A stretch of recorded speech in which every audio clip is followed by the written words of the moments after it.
सहना भवतु सहनौ भुनक्तु सह वीर्यङ्करवावहै तेजस्विनावधीतमस्तु मा विद्विषावहै।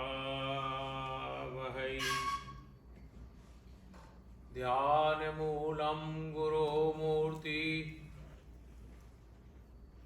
पूजामूलं गुरोपदम् मंत्रमूलं गुरोवाक्यं मोक्षमूलं गुरोर्कृपा।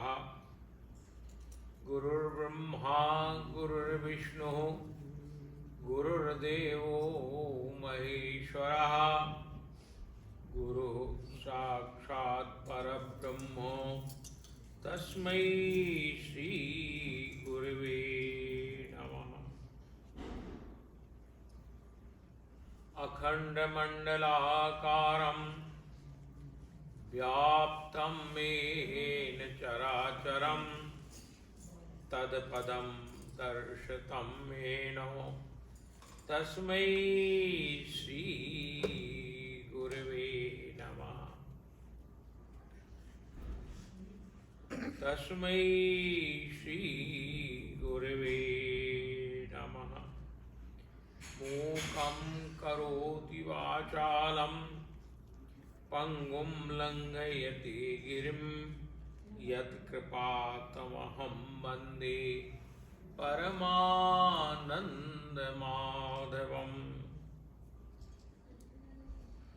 ब्रह्मानन्दं परमसुखदं केवलं ज्ञानमूर्तिं द्वन्द्वातीतं गगनसदृशं तत्त्वमस्यादिलक्ष्यम्।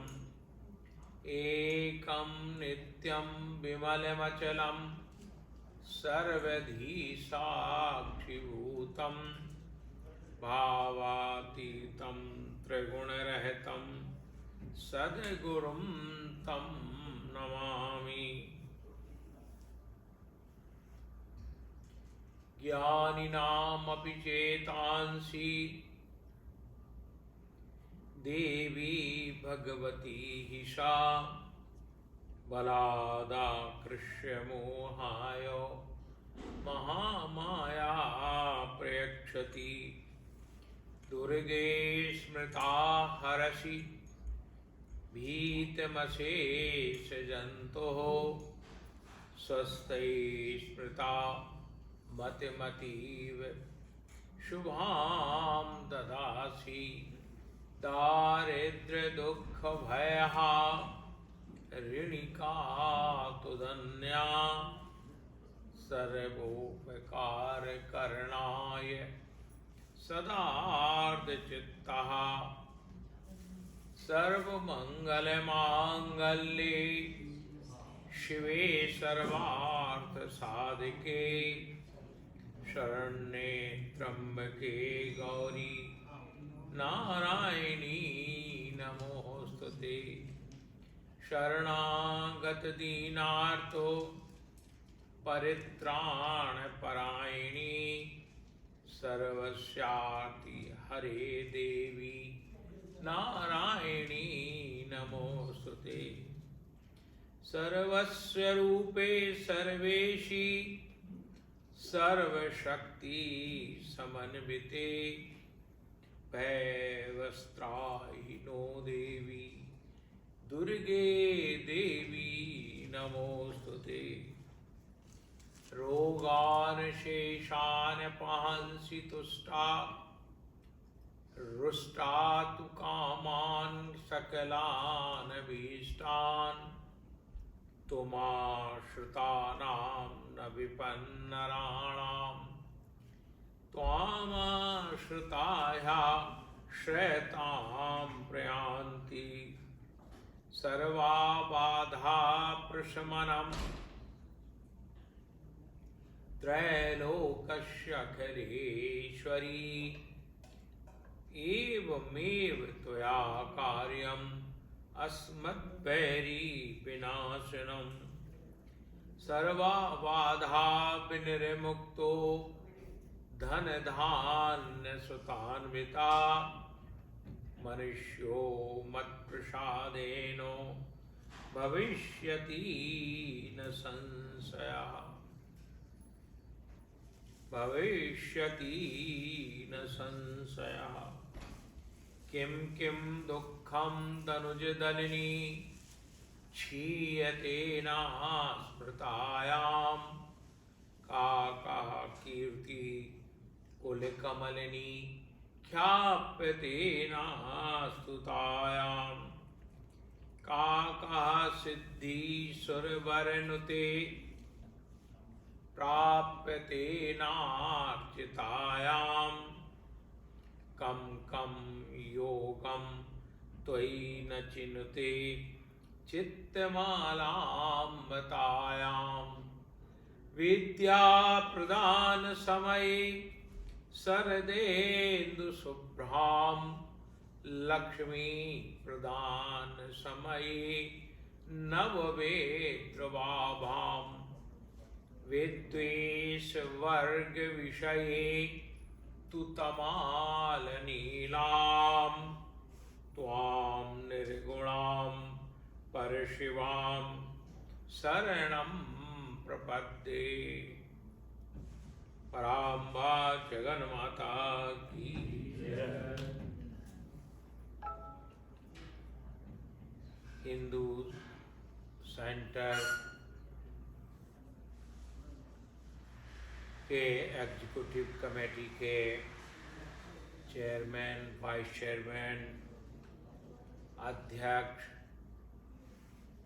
उपाध्यक्ष, मंत्री, महामंत्री, कोषाध्यक्ष एवं सदस्यजन, ट्रस्टीजन तथा इस मंदिर की उत्तरोत्तर वृद्धि के लिए और यहाँ से ज्ञानार्जन करने के लिए आने वाले आदरणीय श्रोताजन,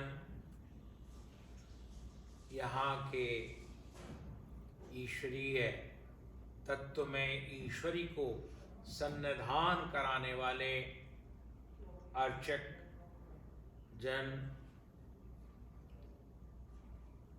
भगवती जगदम्बा की देवी भागवत का अनवरत आपने बड़े अनुष्ठान के साथ श्रवण किया। भगवान श्री कृष्ण ने कृष्णस्तु काली शिवस्तु राधा, भगवान शिव ने कहा, देवी आप पुरुष रूप का रूप धारण करना चाहती हैं तो आप द्वापर में कृष्ण बन जाइए और मैं राधा स्वरूप हो जाऊंगा। अब अपनी लीला को समाप्त करते हुए आपने सतयुग की कथा सुनी। सतयुग का साक्षात धाम है बद्रीनाथ धाम। चलो बद्री विशाल भगवान की जय। सतयुग का प्रधान पीठ है और वहां से ही पांडवों का भगवान ने मार्ग निर्देशन किया कि तुम यहां से ही मोक्षगामी हो, स्वर्गारोहण करो। और बद्रीनाथ के ऊपर ही व्यास जी बैठते हैं, व्यास गुफा है, उसके ऊपर सरस्वती है। सरस्वती बीच में अलकनंदा एक नदी है, उसमें मिल जाती है। और भगवान पद्मासन में बैठे हुए शालिग्राम स्वरूप, शालिग्राम जानते ना, शालिग्राम स्वरूप सतयुग के देवता हैं, जहां पर 6 मास, महीने कह दीजिए आप, नारद पूजा करते हैं और 6 महीने नर पूजा करता है। इसलिए बद्रीनाथ का मंदिर 6 महीने बंद हो जाता है।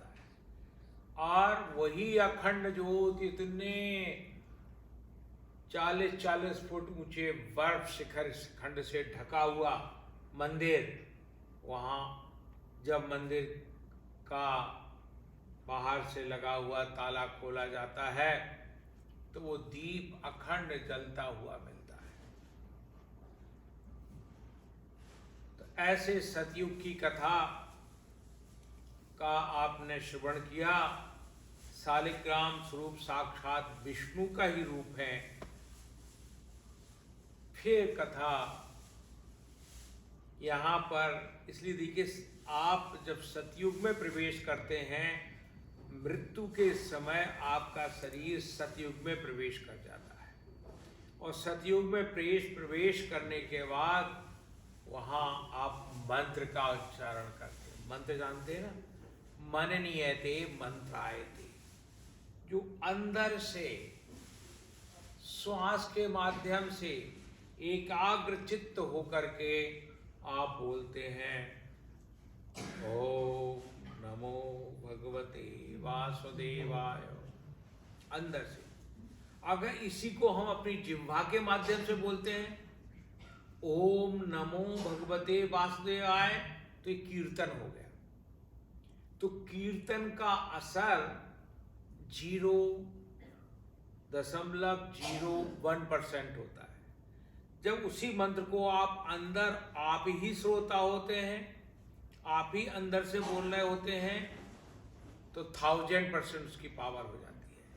और आपके शरीर में वही मंत्र ब्लड के साथ, क्योंकि शरीर में एयर है, हवा है, हवा के माध्यम से संपूर्ण शरीर में विचरण करता है, तो आपकी शरीर की शक्ति निर्मल हो जाती है, आनंदमय हो जाती है और आप आनंद निमग्न होकर के ईश्वर में समाधिस्थ हो जाते हैं। पांचों पांडवों को जब ऊपर का गमन हुआ तो वो मन नियते मंत्रायते।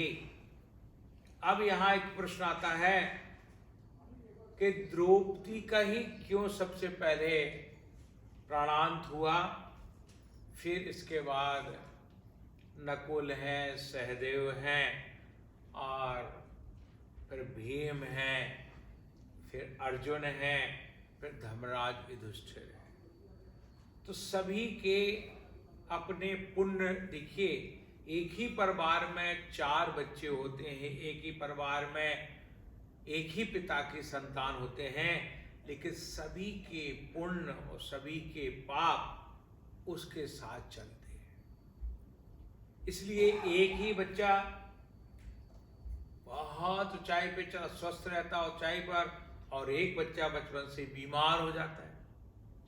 तो उसका कारण कोई फिजिकल, जो डॉक्टर बताते हैं, ये उसके अपने पुण्य प्रारब्ध हैं। उसने जो संसार में अर्जित किया है वही भोगने के लिए। इसलिए मनुष्य शरीर भोग योनि है। भोग जानते ना, चाहे बाबा हो, चाहे मैं हूं, चाहे साधु हो, चाहे सन्यासी हो, सभी को अपना जो कर्म है उसको भोगने के लिए परमात्मा यहाँ भेज देती। यहाँ तक कि जानवर भी, यहाँ जो कुछ भी पैदा हुआ सभी भोग योनि में आए हैं,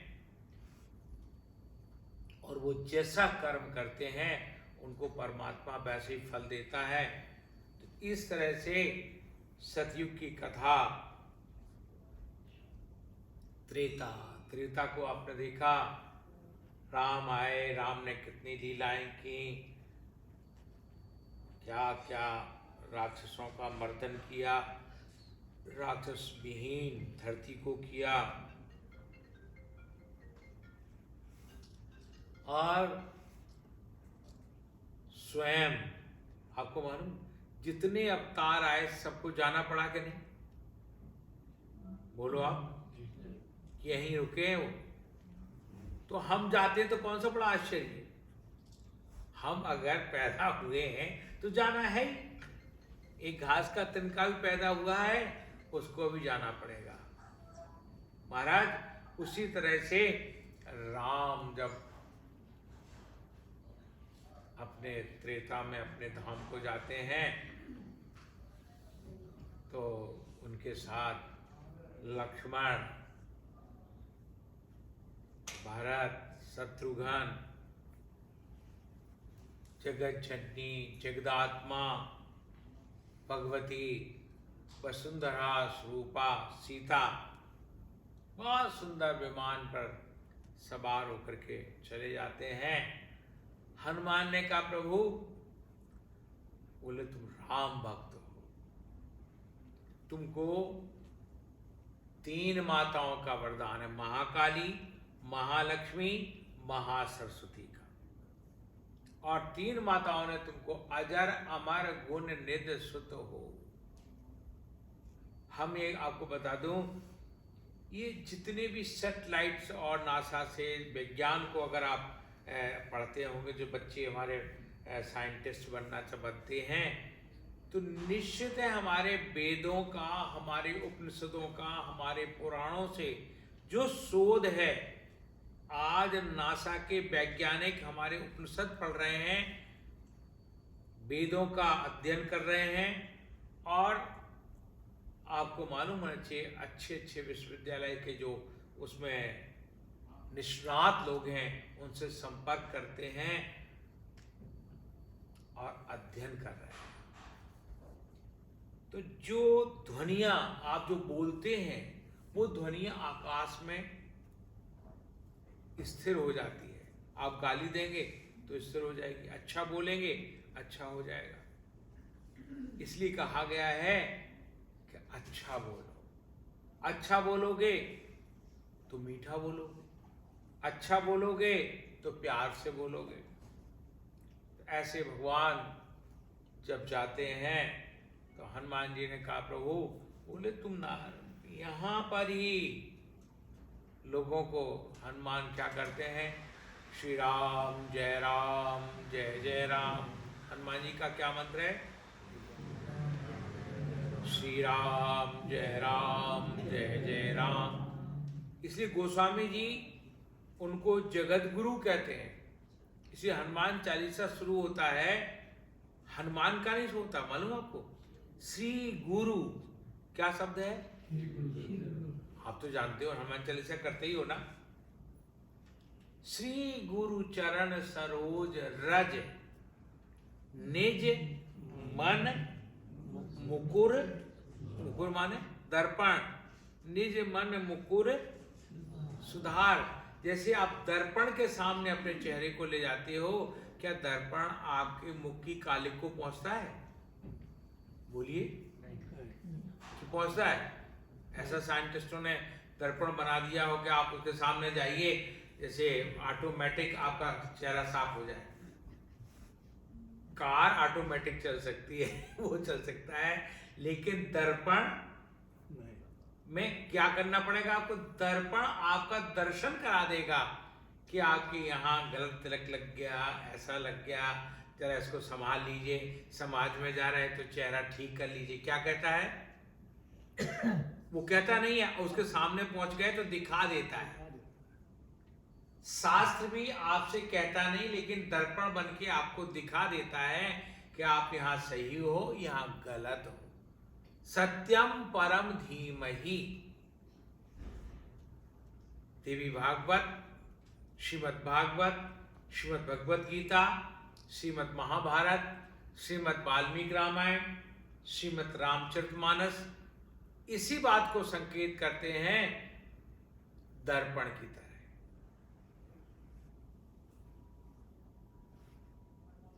इसलिए आप इन शास्त्रों के जब विज्ञ होते हैं तो आपका जैसे लौकिक दर्पण आपके मुख को ठीक करता है, पारलौकिक दर्पण अंदर के दर्पण को ठीक करता है। इसलिए हनुमान चालीसा में स्तुति क्या है, श्री गुरु, गुरु माने प्रकाश, गुरु माने संस्कृत में क्या है, प्रकाश। अंधकार ने कभी प्रकाश को देखा, बोलो, और प्रकाश ने कभी अंधकार को देखा? दोनों ही एक ही भाई हैं, एक ही परिवार में हैं। तो अंधकार न तो प्रकाश को देख पाता है, न प्रकाश अंधकार को देख पाता है। आप कहें कि मेरे अंदर बहुत अंधकार भरा हुआ है, तो एक प्रकाश की किरण ला दो, तो अंधकार रुकेगा कि आपको भगाना पड़ेगा, झाड़ू की तरह निकालना पड़ेगा, निकल जा, अब मैं ये लाया हूं वो लाया हूं। एक तीली और एक बत्ती जला दो तो जो कमरे का अंधकार आपने भगाया उसको अपने आप हट गया, और उसी बत्ती को आप बुझा दो तो अंधकार को आप लाए हो, अपने आप आ गया। ये कितना साधारण उदाहरण है। जब हम डिप्रेशन में होते हैं, जब हम कठिनाई में होते हैं और गहराई में चले जाते हैं,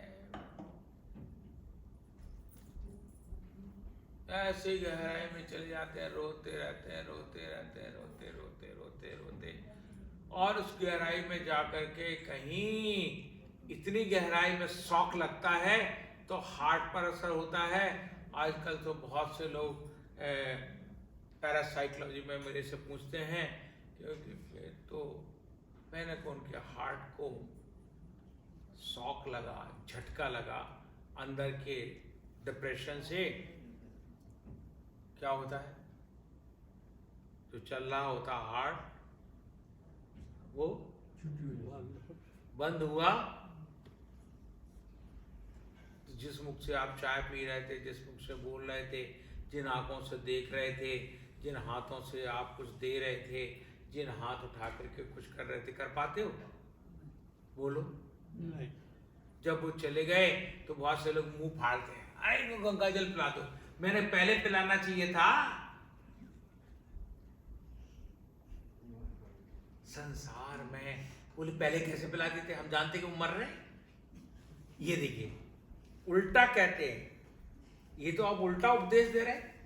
इन जानबूझ करके मैं उनको गंगा जल पिलाऊं तो मैंने स्वीकार कर लिया, तुम मर जाओ जल्दी, तो मैंने कहा मरे पर क्यों पिला रहे हैं, ये भी तो गलत है। फिर तो चुप हो जाते हैं। हमसे बहुत से लोग कहते हैं आपसे बहस करना बहुत कठिन है, बहुत ऐसे रोजाना ही मैं देखता हूँ कुछ इंटेलेक्चुअल। आज भी कोई एक मैनहट्टन में 15-20 जो पीएचडी थे इंटेलेक्चुअल, उनके बीच में एक मीटिंग थी, तो ऐसे प्रश्न है बिना मतलब के, बिना आधार के, अपने आप बनाए हुए। अरे कोई बेस हो, पीएचडी में भी कोई करता है तो उसका रेफरेंस देता है कि 59वें अध्याय में ये इस तरह का है, ये इतना चैप्टर का इतना वो है, ये हाँ ये लिखा है। तो महाराज आप जितना संसार की गहराई में जाओगे, संसार उतना ही आपके अंदर गोते लगाओगे और उस अंधकार से प्रकाश की ओर बढ़ने। सत्यम हर मंत्र हर सत्यम परम धीमहि। आपकी बुद्धि में सत्य बैठ जाए, देखो प्रकाश ही प्रकाश है। बड़े कष्ट आए तो लोगों को कष्ट आए, लेकिन कष्ट वो लगे नहीं। मीरा को कम कष्ट आया, सूर को कम कष्ट आया, तुलसी को कम कष्ट आया।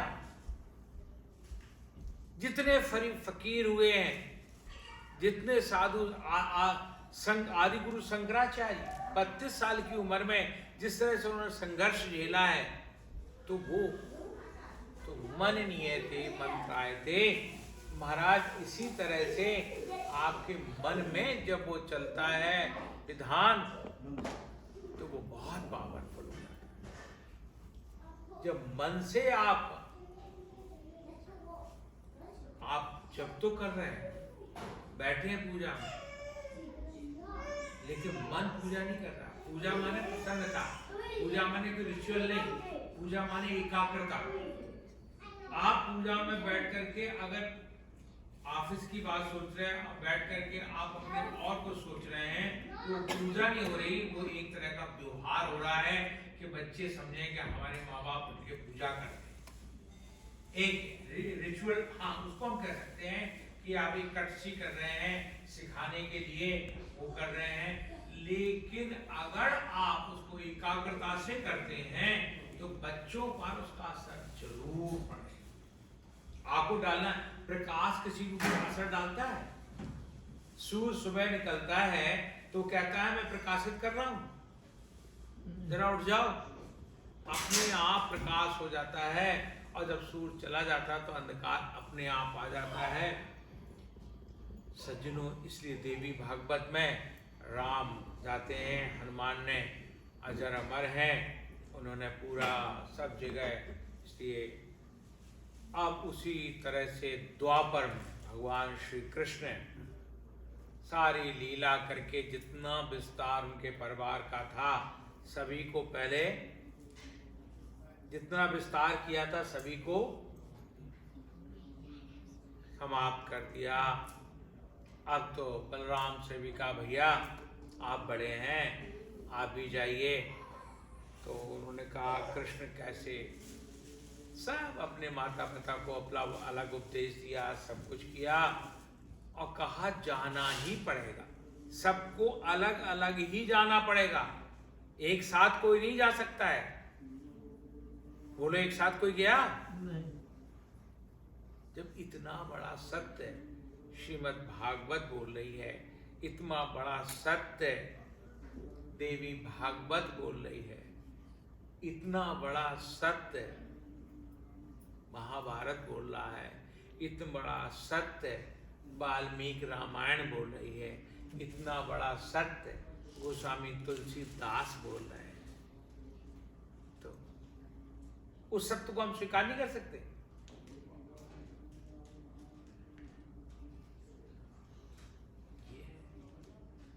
एक सज्जन यहाँ आकर के आप वो पाठ करते हैं, उसे कहो थोड़ी देर बात करें, ना उनका पाठ में मन लग रहा होगा, ना हमारा जरूर, क्योंकि मैं तो अंदर से बोलता हूं ना। ये जो थोड़ा सा उनको विनम्रता से कहो,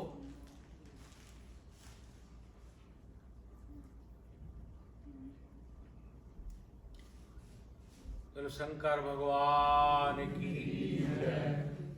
तो महाराज इस तरह से द्वापर में भगवान ने अपनी लीला, इसलिए आदि गुरु शंकराचार्य ब्रह्म सूत्र में लिखते हैं, लीला रूप कैवल्य, ईश्वर अपनी लीला का विस्तार कर देता है। और जैसे आपने कमल का पुष्प देखा, कमल का पुष्प कहाँ खिलता है? कौन से पानी में? यहाँ के 5 स्टार स्विमिंग पूल के पानी में? स्विमिंग पूल के पानी में प्लास्टिक का कमल का फूल हो सकता है, आर्टिफिशियल वो फूल भी ऐसे लगता है कि जब वो सही हो। आज मैंने छू के देखा, बोले आर्टिफिशियल है ये, लेकिन कमल कीचड़ में ही खिलता है। इसकी कमल ये बात कहता है कि जो व्यक्ति जितने संघर्ष में होता है वही ऊपर की ओर जाता है। कमल का कीचड़ कहाँ होता है? आपको कीचड़ दिखाई देता है? क्या दिखाई देता है? जल। जल के ऊपर उसके 2-4 पत्ते और उसके बाद पुष्प। तो इसलिए कमल का उदाहरण दिया जाता है कि जल में रह करके जल से भी अलग है। संसार में रह करके जो संसार से अलग जीते हैं, परिवार में रह करके परिवार का पालन पोषण करते हुए भी परिवार से अलग रहते हैं, वही कमलवत है। और कमल में देखा आपने क्या गुण है? जैसे ही सूर्य उदय होता है, कमल विकसित हो जाता है, उसकी पंखुड़ियां खिलने लगती हैं। और सूर्य जब अस्ताचल को चला जाता है, सूर्य मतलब दूसरी गोलार्ध में दूसरी तरफ को चला जाता है, तो कमल यूं सिमट जाता है। तो कमल इस बात का प्रतीक है कि आपके जीवन में प्रकाश है, तो आप पूर्ण विकसित हैं, पूर्ण प्रकाशवान हैं। और आपके जीवन में अगर विकास नहीं है तो आप मुरझाए हुए व्यक्ति